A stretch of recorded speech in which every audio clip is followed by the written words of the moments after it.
नमस्कार साथियों, जय हिंद। बहुत बहुत स्वागत है आप सभी का विक्ट्री ऑफ IS-20 में। दोस्तों, आज के इस वीडियो में हम लोग बात करने वाले हैं कि भारत में कुटीर उद्योगों का इतिहास क्या रहा है। आखिर भारत में जो लघु और कुटीर उद्योग हैं ये क्यों नष्ट हुए, अंग्रेजों ने किस तरह से भारत में जो प्राचीन काल से बहुत डेवलप एक कुटीर उद्योग चला आया है उसको किस तरह से अंग्रेजों ने खत्म किया और भारत किस हद तक कुटीर उद्योगों के मामले में धनी रहा है।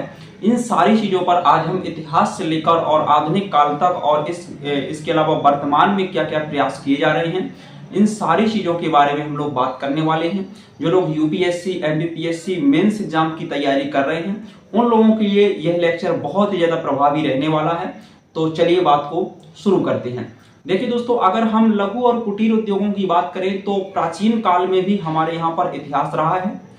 अगर हम दोस्तों सिंधु सभ्यता में बात करें तो भी हमारे देश में लघु और कुटीर उद्योग काफी उस समय पर भी उन्नत अवस्था में देखा जा सकता है, यानी कि सिंधु सभ्यता के समय पर दोस्तों भारत में शिल्पकार बहुत सारे रहे हैं।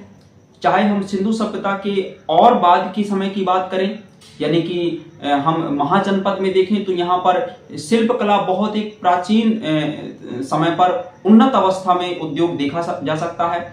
विभिन्न प्रकार के कारीगर जो कि अपनी यानी कि स्थानीय चीजों का उपयोग करके अनेक प्रकार की वस्तुओं को बनाते थे और बेचते थे, है ना। इसके अलावा अगर हम दोस्तों मध्यकाल में देखें तो मध्यकाल में भी भारत कुटीर उद्योगों के मामले में बहुत ही ज्यादा धनी रहा है। यहाँ के मलमल का कपड़ा, रेशम का कपड़ा और जूट उद्योग ये काफी ज्यादा फेमस था दोस्तों। यहाँ से सिल्क का कपड़ा दूसरे देशों को निर्यात किया जाता था। सिल्क रूट भी आप लोगों ने दोस्तों देखा होगा, है ना, पढ़ा होगा इसके बारे में। तो भारत प्राचीन काल, मध्यकाल और इसके अलावा हम आधुनिक काल में देखें तो अंग्रेजों के आने से पहले तक भारत कुटीर उद्योगों के मामले में बहुत ही ज्यादा धनी रहा है। यहाँ पर बहुत ही ज्यादा लोकल में लोग जो हैं कारीगर रहे हैं, अलग अलग लोग अलग अलग कामों पर दक्ष होते थे। लेकिन भारत में कुटीर उद्योगों को जो विनाश करने का जो ये कालक्रम है ये चालू होता है अंग्रेजों के आने के बाद से। अंग्रेज दोस्तों जैसे ही आए तो उन्हें सबसे ज्यादा जरूरत हुई थी कच्चे माल की, क्योंकि दोस्तों इंग्लैंड में अगर हम देखें तो यहाँ पर इंडस्ट्रियल रेवोल्यूशन आया था। औद्योगिक क्रांति जैसे इंग्लैंड में चालू हुई तो उनको सामान बेचने के लिए मार्केट की जरूरत हुई। और दूसरी बात दोस्तों जो अंग्रेजों को जरूरत महसूस हुई वो थी कच्चे माल की। तो उन्होंने कच्चे माल की चाह में भारत में पूरी तरह से मार्केट में कब्जा कर लिया और भारत में यहीं पर जो कच्चा माल उत्पादित होता था और उस माल का उपयोग करके जो स्थानीय कारीगर सामान को बनाते थे उनके लिए कच्चे माल की कमी पड़ने लगी। क्योंकि अंग्रेजों ने दोस्तों एक प्रथा चालू की थी, उसका नाम था ददनी प्रथा। दोस्तों ददनी प्रथा में क्या करते थे अंग्रेज कि भारतीय किसानों को कच्चे माल को उत्पादित करने के लिए दोस्तों फोर्स करते थे और उनको इसके लिए एडवांस भी देती थी। तो ऐसे में भारतीय किसान क्या थे, कच्चे माल उत्पादित करते थे खेतों में और उसको अंग्रेजों को डायरेक्ट ये सौंप दिया करते थे। तो कच्चा माल का ही एक मार्केट बन गया भारत, जो कि कुटीर उद्योगों में समृद्ध हुआ करता था और अंग्रेजों को बेचा जाता था। और फिर अंग्रेज उसी माल को तैयार करके भारतीयों को सौंप दिया करते थे ज्यादा महंगे दामों पर, क्योंकि भारत में जो भी सामान बनता था उसका प्राइस थोड़ा सा ज्यादा रहता था, क्योंकि उसकी जो कॉस्ट होती थी, उसको बनाने में जो कॉस्ट लगता था वो ज्यादा हो जाता था, इसलिए वो कॉस्टली थोड़ा सा हुआ करते थे। अंग्रेजों ने मशीनों के माध्यम से सामान को बनाना चालू किया क्योंकि उनके वहां पर काफी डेवलपमेंट था, इंडस्ट्रियल रेवोल्यूशन था। तो इस कारण से वो सस्ते दामों में दोस्तों अंग्रेज भारत को सौंप दिया करते थे। अगर हम देखें और अंग्रेजों ने क्या क्या ऐसे काम किए कि जिसके कारण भारत में लघु और कुटीर उद्योगों का विनाश हुआ, तो उनमें से आता है एक 1813 का चार्टर एक्ट। दोस्तों 1813 का जो चार्टर एक्ट था उस एक्ट के माध्यम से अंग्रेजों ने भारत में मुक्त व्यापार की नीति को अपनाया, किसी भी तरह का टैक्स नहीं देना है। और इस तरह से अंग्रेजों ने भारत के मार्केट पर पूरी तरह से दोस्तों कब्जा कर लिया अंग्रेजों ने।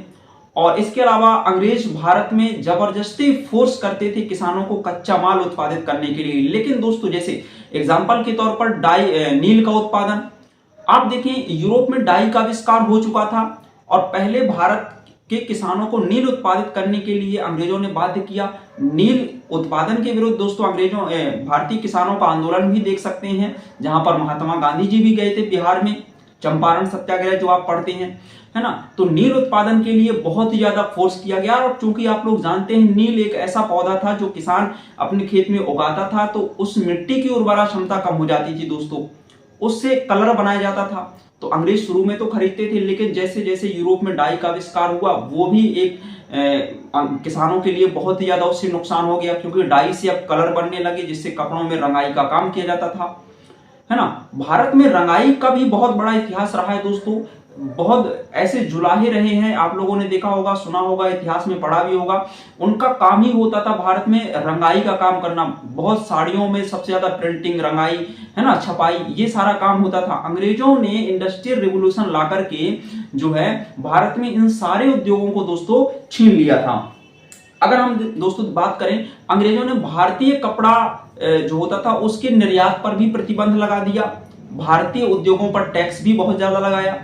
इस कारण से भारतीय जो लघु और कुटीर उद्योग थे वो पूर्णतः लगभग समाप्त ही हो गए थे अंग्रेजों के समय तक, और सबसे बड़ी इंडस्ट्री जो चल रही थी वो अंग्रेजों की चल रही थी। लेकिन जैसे हम अंग्रेजों से आजाद हुए तो उसके बाद भारत में जो है कुटीर उद्योग बोर्ड की स्थापना 1948 में की गई दोस्तों, लघु और कुटीर उद्योग बोर्ड की स्थापना। इसके माध्यम से भारत में ग्रामीण क्षेत्रों में छोटे छोटे लघु और कुटीर उद्योगों को स्थापित करने के लिए लोगों को सहायता देने का काम किया गया। भाई अब डेवलपमेंट करना है ना, तो ग्रामीण क्षेत्र से ही आपको बढ़ाना पड़ेगा आगे। लघु और कुटीर उद्योगों को जब तक हम लोग आगे नहीं बढ़ाएंगे, भारत के ग्रामीण क्षेत्र में रहने वाले लोगों को रोजगार की कमी बनी रहेगी, और इसके अलावा वो गरीब ही बने रहेंगे, क्योंकि कृषि इतना अच्छा उन्नत अवस्था में नहीं था उस समय अंग्रेजों के जाने के बाद कि कृषि के माध्यम से भारत के ग्रामीण क्षेत्रों के किसान अपना जीवन यापन कर सके। उनको इंडस्ट्रियल एरिया में आगे जाना ही होगा। तो इसलिए लघु और कुटीर उद्योग बोर्ड की स्थापना की गई।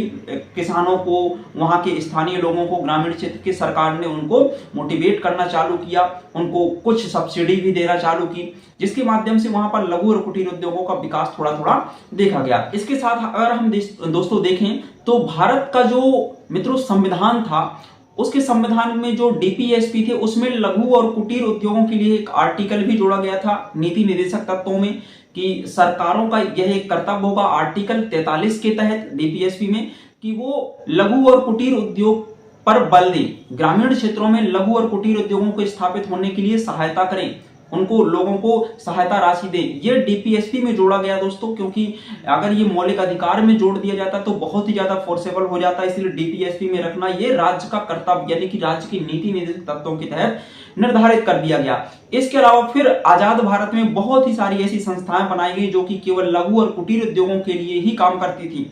जैसे अगर हम देखें एमएसएमई डिपार्टमेंट जो आपका बनाया गया, एमएसएमई मंत्रालय जो आपका है, ये लघु और कुटीर उद्योगों को प्रमोट करने के उद्देश्य से ही बनाया गया दोस्तों।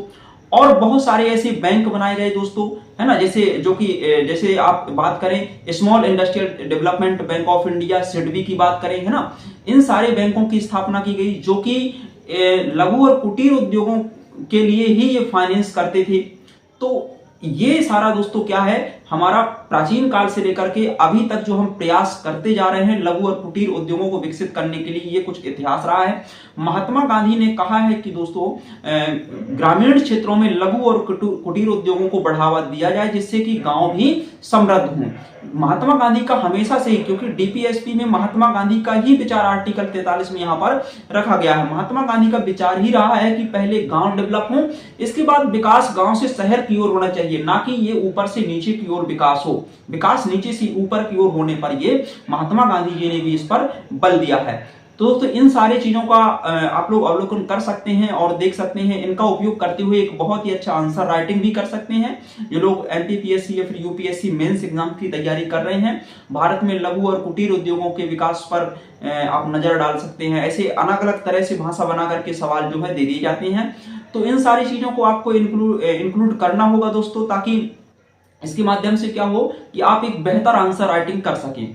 तो दोस्तों मिलते हैं अगली वीडियो के साथ में, तब तक के लिए जय हिंद जय।